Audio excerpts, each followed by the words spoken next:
Let me just say that, as I shared with you before, discrimination and racism is just there. It's not everyone. You can sense when someone is uncomfortable around you. You can sense when someone has a racist behavior by how they communicate with you, by how they talk to you. I remember when I had the computer services company, I remember 70% of the folks that didn't realize I had a company, they said, "Who do you work for?" Rather than, what do you do? Yeah. But it's okay. It's all a part of learning. It's all a part of the education of life for everyone. And that's how I looked. That's how I visioned myself through it. And I worked for a black-owned company, a very successful black-owned company. But the color of that company was green. So the employees, it might have been 70% white, because people were hired based on their skill set. Many people of color during that time had excellent communication skills, but they were consistently abused, disrespected, looked down upon. We have teachers on my father's side of the family, well-educated people, going back to the 1900s, that could not get a job, only because of their race, not because of their ignorance or intelligence. So the other piece that is missing here, and everybody dances around it at the table, economics, survival, family, culture. If we reversed it and it was all black folks that came here first, and folks from Ireland and Eastern Europe and Italy and the other countries came here, we'd have the same model, but it would be reversed. It's survival. Folks were afraid of losing what they had, so they were racist. Mm-hmm. And the sooner people can admit that and start to talk about it, then you don't have to dance anymore.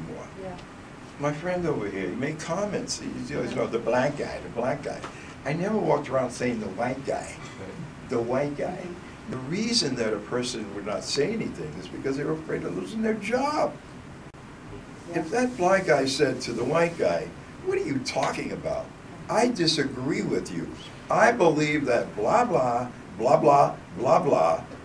You're a smart Can nigger." I That's interject on this thing right here? Let me finish. You're a smart, who's that smart nigger over there? That's how it came across. Yeah, just let me give you an observation on this. Willie, when I talked to him, Willie, was not respected. Is that William or is that Willie? Willie, that was the name he went by, Willie. I never got his last name, but he was not respected by, or not taken seriously by the other black guys. That's not true. I disagree with you. This is this is my impression. They had to behave in a certain way, individually, so they didn't jeopardize. Listen to me. Please let me finish, okay? I listened to you for 10 minutes. I'm not arguing with you. Let me have one more minute. I'm not arguing with you. But this is not an argument. This is a modification to what you're saying. Okay, well, let me. I'm a person of color, so I'm sharing with you what experiences my relatives have had, my cousins have had, my uncles have had, my friends have had, and you can't explain that to me as a white person. No. Because you don't have a clue. No, but you can't explain to me how it is to be a white person working among black people. Well, that's an experience that I would have working among white people. Right, and so I had the same experience, so if I could give my modification to your comment. Yes, sir.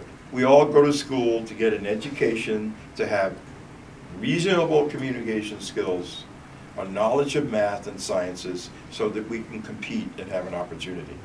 That is how a person of any color should and does and did look at things. However, they were looked at differently. That person that had that education was only looked at as this black person, this person that has no skill set. In Wallaston, if you weren't Protestant, you couldn't buy a house. If you were Irish, you could not buy a house in Wallaston. You know, so we need to look at what I call a transition. When it was Protestant, and you had their neighborhood club, the Irish couldn't come into it. When the Protestants decided to invest and expand, they started letting in the Irish. They let you in. You didn't demand to get in because it was an economic opportunity. When blacks moved into the areas that you call ghettos, it was because the areas were worn out, and they made money renting it to those people. Well, I already said It's that. all about economics.